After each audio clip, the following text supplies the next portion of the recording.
On to more news and updates and in fact some information.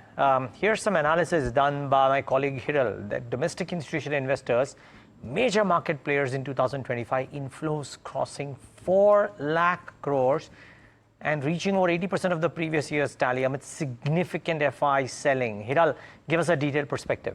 Absolutely. Significant FI selling, but the DIIs have actually ignored what the FIs are doing to some extent. And this is the highest ever number that we've seen in the first 7 months in a calendar year.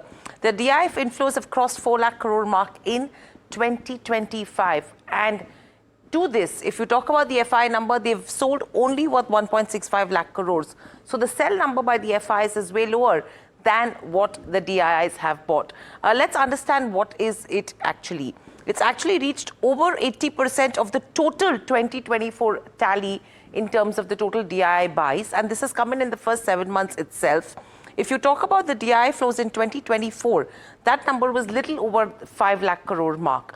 Now let's understand as a percentage of the Nifty market cap, it's been the highest since 2007. You can see the chart which clearly tells you the way it has moved. The only high it came back was in 2022 at 1.8%.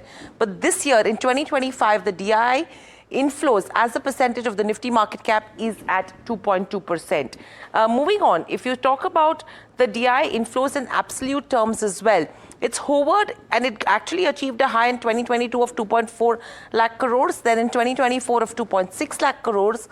Right now, it's 4.1 lakh crore. That's the number that we're tracking so far. Let's understand which are the stocks that DIIs bought as well. They've actually increased stake in 43 companies, whereas decreased stake in 7 companies, and this is in terms of Nifty 50. Now, the stocks where DIIs have actually increased stake the most. Interesting names coming in there. Asian Paints, which has actually been underperforming, the stake has increased. Eternal, Dr. Reddy's, Axis Bank and Trent, these are the companies where the DIIs have increased stake. In terms of performance, out of this, it's only Dr. Reddy's and Trent which has underperformed. But apart from that, Asian Paints and Eternal has outperformed as well. And in terms of the return potential, the highest is coming in for an Axis Bank and a Trent, which is in double digits. The others have a return potential in single digits. Let's quickly look at a stock plate where the DIIs have actually witnessed a decrease in stake. IndusInd, ICICI, Bajaj Finance, Shriram Finance and Bharti Airtel. Majorly, it's the BFSI space where the stake has gone down. In terms of performance, all except IndusInd Bank have actually given returns in single to double digits.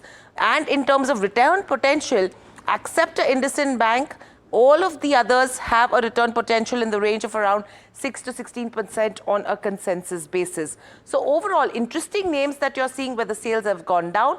Asian Paints is an outlier as well, but clearly your DIIs are looking at the markets in a really positive way from here on.